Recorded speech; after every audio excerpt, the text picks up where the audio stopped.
is a woman of faith, Islam for that matter. And now they are supplying her with many men to be pretending is her husband. How sad. How sad. Even that one called her Mrs. Buhari. Have you seen the video? Mrs. Buhari. Jibril called her Mrs. Buhari. And people are pretending they are blind. Oh, it cannot be. In this day and age, in this world, how can it be? It is our president. It is, after all. That shows how daft they are. Is the ear up and running everywhere on social media? So we can proceed. I want everybody to follow this. The ear, have you found it? The structure of the ear. You will find out that the ear has... Absolutely, it is everywhere. Put it everywhere, please. Put it on Radio Biafra page so that the world can follow. It is very, very simple. I want to prove to you tonight there are two things you can find in any old Buhari ear that you cannot find in any of the Jubrils. It is called the antihelix. It's called. You know the line, the ridge that runs inside your ear. Antihelix is inside. That runs inside your ear. In some people it is pronounced, in others it is not. And also what is called the lobule. You know the small thing here, the lobule, where women pierce to put on earring, the lobule. I want you, people should do this on their own. Anybody they have given to you since 2017, late from July 2017, check the ear structure. Check the outer ear and see if it is the same as that of the old Buhari. Concentrate on the antihelix, that line that runs inside, and look at the lobule. Buhari's left lobule was damaged as a result of trauma. There was one they brought, Jubril they brought. And I want, as I'm speaking, for the pictures to be posted now. You can see the ear of the real Buhari when he went to see Prime Minister Cameron at the anti-corruption summit. You know where he said that Nigeria is fantastically corrupt. That was where the picture was taken. Have you seen, I'm asking those in the studio, have you seen this picture before? That is the picture that we're talking about, and Market will be posting it on my page, Nnamdi Kanu. To be there by now if she's following this program. If you look at Buhari's left ear, you can see the trauma that he suffered, that his left lobule is missing, damaged, cut, however way you want to look at it. It is there before everybody. Nte Buhari, the left one, Nkakebe, his left ear, damaged. The lobule is damaged. It is clear for all to see. And I now want you to look at, please, what I want posted is the picture of Jubril when he went to see Trump. I'm saying this tonight because I'm saying it, CIA is working on it now, not tomorrow, now. And people have said to me that I'm trying to get Trump angry, and I said, yes, that's what I want to do. I want to prove to President Trump that the lifeless thing they brought to him, of course he knew, is Jubril and not Buhari. There is a close-up of this man with Trump, and I want it posted immediately. You will see that the lobule of this man has been glued with iodide to make it look like Buhari's own. Of course, you can see it here. You can see there is no sign of any damage, no cut whatsoever. Look at Buhari's own. You will see the difference. And also look at the inside. I told you. No two people are the same on this earth. Look at the inside ear. That ridge on the inside ear. Check that of Buhari. It is not the same. So when they were doing their plastic surgery and molding their mask and all the rest of it, which some Biafrans have posted how easy it is. Even that actress from Nollywood showed us how easy you can fabricate Buhari. Isn't it very clear now? So who is now going to turn around and tell me that these two people are the same. I said, go and look at any old picture you have before they remove it. Because from tomorrow, Nigeria will start paying very heavy money to all the picture libraries in the world to ask them to withdraw Buhari's old pictures and replace it with new ones. But unfortunately for them, we have it already. We have it already. You can see very clearly that although they can tamper with the face and use makeup to create a Buhari out of a Jubril, there is nothing you can do about the ear. But there is something they are doing. There is something they are doing right now.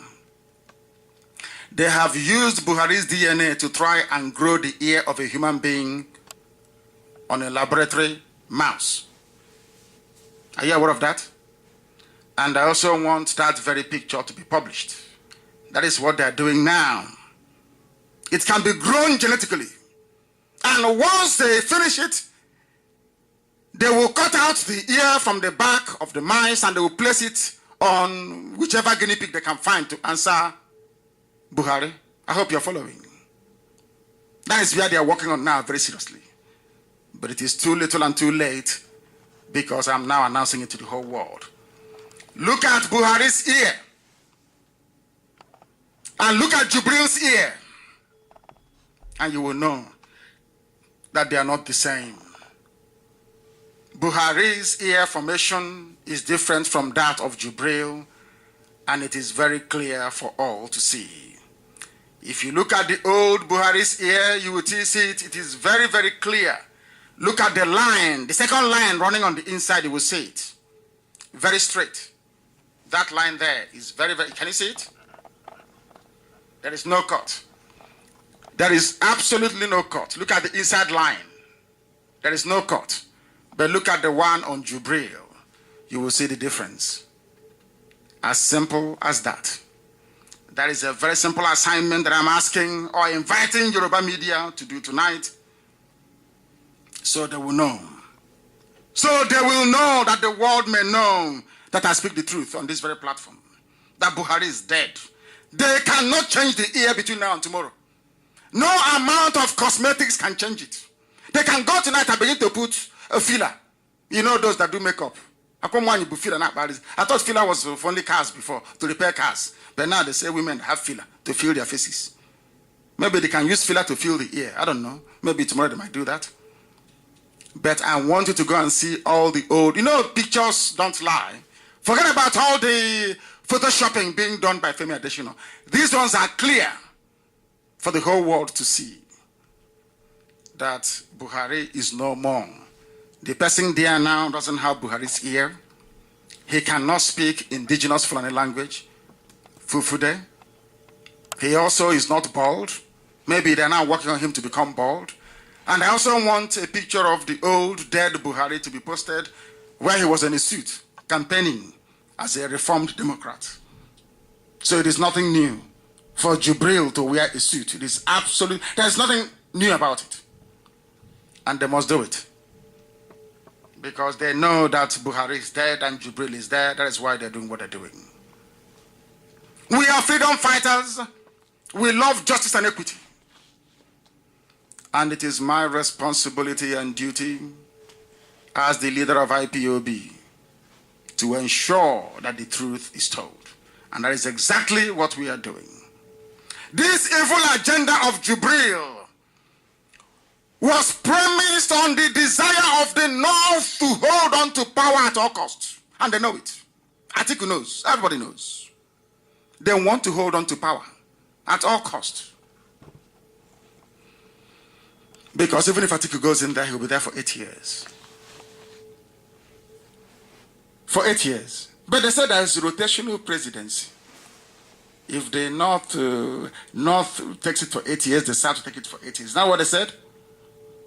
But should Atiku determine that he wants to run for a second term, assuming, I'm only assuming, that he manages to overcome INEC and security forces to be declared the winner next year. For those who are voting or not us, not their friends.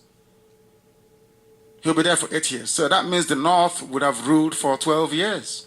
Not the agreed 8. Do you see why making deals in Nigeria never works? Do you see why Priti Patel said that no businessman should come to Nigeria from England, from Britain? Because they are bad. They never obey the law. They don't know what law is. What has Sharia got to do with common law? People who were born under Sharia, and you're asking them to practice common law, you're wasting your time. Few days past, our crack team of IPOB journalists, I'm sure family writers have been doing a lot of work lately. Do you know that they went to Katsina State, the Emirate of Katsina, they call it. Katsina used to be a Hausa, should I say city or let me say state before the Fulani came. Now it's an emirate. The Habe monarchies no longer exist. If you have noticed recently, I no longer mention Hausa because Hausa people no longer exist. They only have their language and that's all. They no longer exist. Fulani have swallowed them up completely and totally. They no longer exist. They went to Katsina to go and do it and to ask the people. You know, IPOB, we do investigative journalism. Not like those Yoruba brown envelope people in Lagos and Ibadan writing rubbish. If you give them a phone call and some money, anything you want, they write for you. They traveled to an area they call Southern Kaduna, where indigenous Hausa natives are, to look at their relationship between the Hausa people and the Caliphate. That's how we are in IPOB. We don't say things, we investigate. They wanted to determine the factors that, gave rise to the emergence of Jubril Aminu al-Sudani, to criminally deceive the world. This is an investigation done by family writers of IPOB. How come they accepted Jubril as Buhari when they know the truth? They went to the city of Katsina and they spoke Hausa language because we are multilingual. Why is there a Sudanese impostor in Asorok? Some of them said it is the real Buhari, but that his mannerisms now differ from right hand to left hand. One of them is now writing with left hand. They said it's because of illness, he's been ill and sick, There is a saying where we come from. Do you know what the saying is? You cannot be writing with your right hand and all of a sudden you're now writing with your left. When you're 80-something years old, because Buhari's younger sister is 82 years old. Yoruba media know this, but they don't want to write it. They said he's 75. Is he 75? Every year he's 75. Every year he is 75.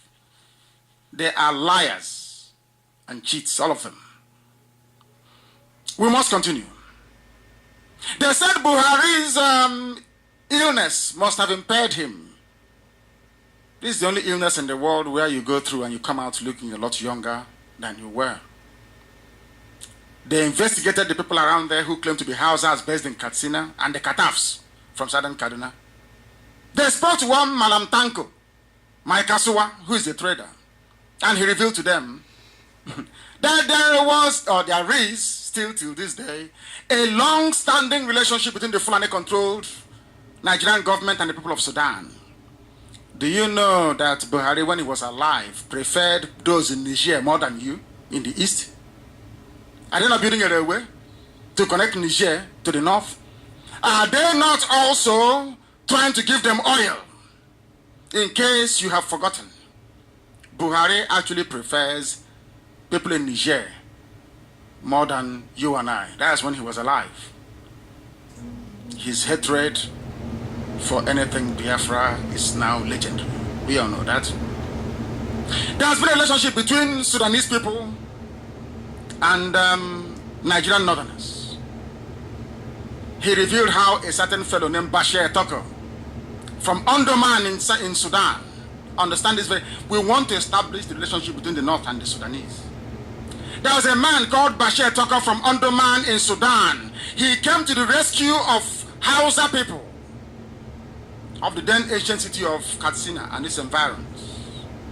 They said, no wonder they named their invasion of our land, Operation Python Dance. In the olden days, they said there was a python, a legend has it that there was a python swallowing people in Katsina. A python was swallowing people in Katsina. That's why Buratai named the conquest of our land Operation Python Dance. And it is now that it's beginning to make every sense to us. His reference to Python was some kind of, how can I put it? A very off-handed way of making reference to the fact that somebody from Sudan is in Asorok coming to save them again. And we are the pythons. We are the pythons, so he has to come and kill us with Operation Python Dance.